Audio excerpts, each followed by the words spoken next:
cut to the chase. Skip the hella, now let's hit the race. I'm rocking now, blown up in your face. That's what happens when you with the ace.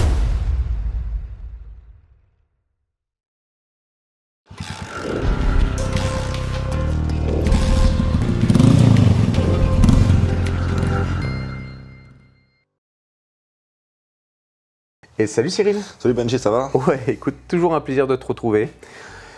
Ben écoute, la dernière fois on a parlé de pas mal de petits détails, mais là on va parler d'un gros détail qui a quand même changé toute la personnalité de ta moto. Ah oui, ça c'est sûr, pour moi c'était un des trucs les plus importants parce que cette couleur bleue je pouvais plus l'avoir. Je comprends pas pourquoi, franchement t'as vraiment pas de goût. Alors justement, donc ça a été le kit déco, la plus grosse étape finalement de la transformation de ta moto à mes yeux. Visuellement c'était juste c'est ce qui change tout en fait. On-off, direct. C'est ça. Alors t'es passé par qui alors? Forcément par Sonia. Qui ça? SB Création Graphique. Ah, SB Création, oh je connais pas. De nom, on connaît de nom. Un petit peu. Donc Sonia, en effet, qui a également fait mon kit déco, mais toi, tu avais pris de l'avance. Alors, comment ça s'est passé, ta collaboration avec Sonia, justement? C'est vrai que ce qui est pratique, c'est qu'on part sur déjà des codes couleurs sur la moto. Comme il y avait des partenaires sur la moto, il fallait qu'il y ait quand même qu'on puisse voir les partenaires sur la moto. Et après, ce que je voulais, c'est que vraiment changer cette couleur et surtout partir sur un truc quand même qui soit pas trop salissant. Même quand on va dans la boue, quand on voit tout ça, ça fasse quand même un effet voyage, baroudeur. Et c'est vrai que quand on a travaillé sur pas mal de codes couleurs, on a commencé à travailler sur pas mal parce qu'elle travaille de son côté.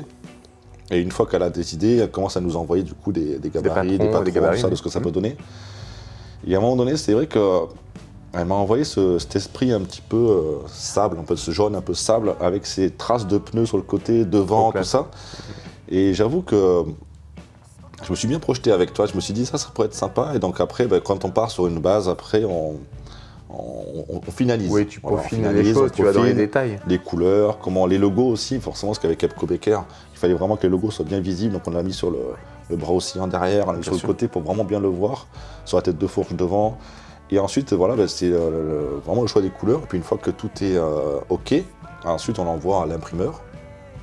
Et après, tu reçois du coup un carton avec beaucoup de choses dedans. C'est un puzzle.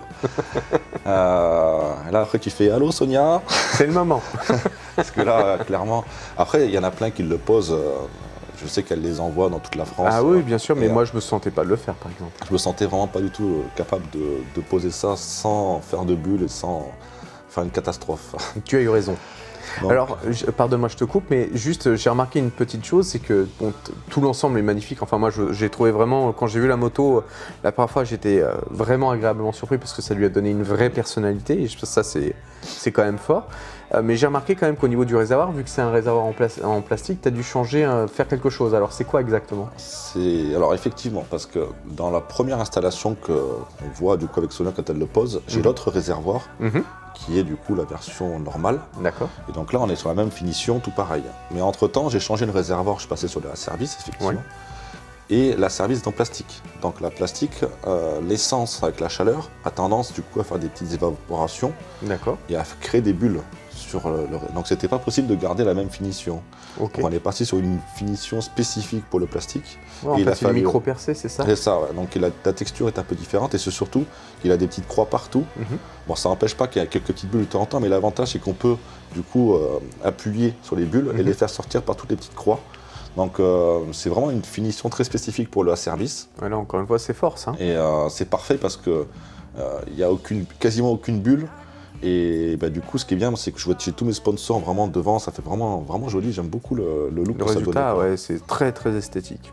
Écoute, encore une fois, on peut dire bravo à Sonia parce que elle t'a bien accompagné dans cette démarche et encore une fois, elle a quand même vraiment un œil graphique qui est intéressant. C'est ça. Après, quand même, il faut prévoir quand même. C'est ça, oui, une moto comme ça. En le faisant quand même, elle est habituée à le poser quand même. On a mis presque 4 heures quand même. Ouais. En sachant que j'avais déjà fait tout ce qu'elle m'avait demandé avant. Donc au nettoyant frein, nettoyer tous les plastiques, tout. J'avais fait repeindre quand même aussi les caches en noir pour éviter le contraste avec le bleu. J'avais fait démonter la moto aller voir un peintre, tout repeindre en noir, tout remonter et tout nettoyer vraiment. Elle demande à chaque fois que tout soit parfaitement nettoyé. Oui, pour qu'elle gagne. Quand elle arrive, elle a juste à le poser. Bien sûr. Et c'est vrai que ça prend beaucoup de temps, mine de rien, à tout frotter avec vraiment le nettoyant. J'utilise du nettoyant frein, c'est parfait pour ça. Bon, faut pas trop laisser agir, mais au moins ça enlève toutes les impuretés. Oui, directement tout ce Et, qui est gras. voilà, c'est vrai qu'il faut quand même au moins 4-5 heures pour poser un kit déco comme ça sur cette moto. Et une température idéale. Et oui. Oui, parce que s'il fait trop chaud, c'est pas très bon. S'il fait trop froid, ça C'est va pas pas bon tendance non à plus. tenir. Oui. L'idéal, effectivement, c'est entre 15 et 20 degrés. Quoi, à peu C'est près, ça, quoi. et pas trop humide.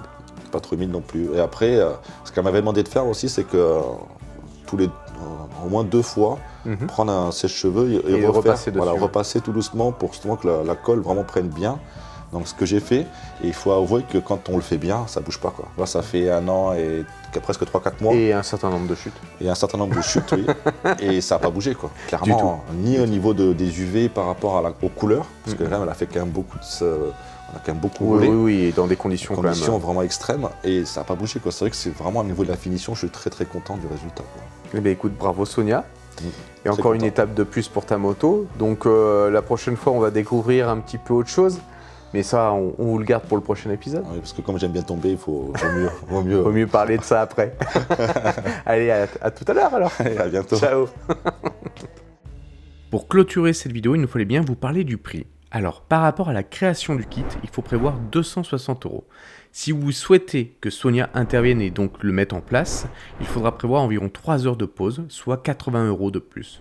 Voilà, j'espère que ça vous a plu et on se retrouvera pour la suite. À bientôt.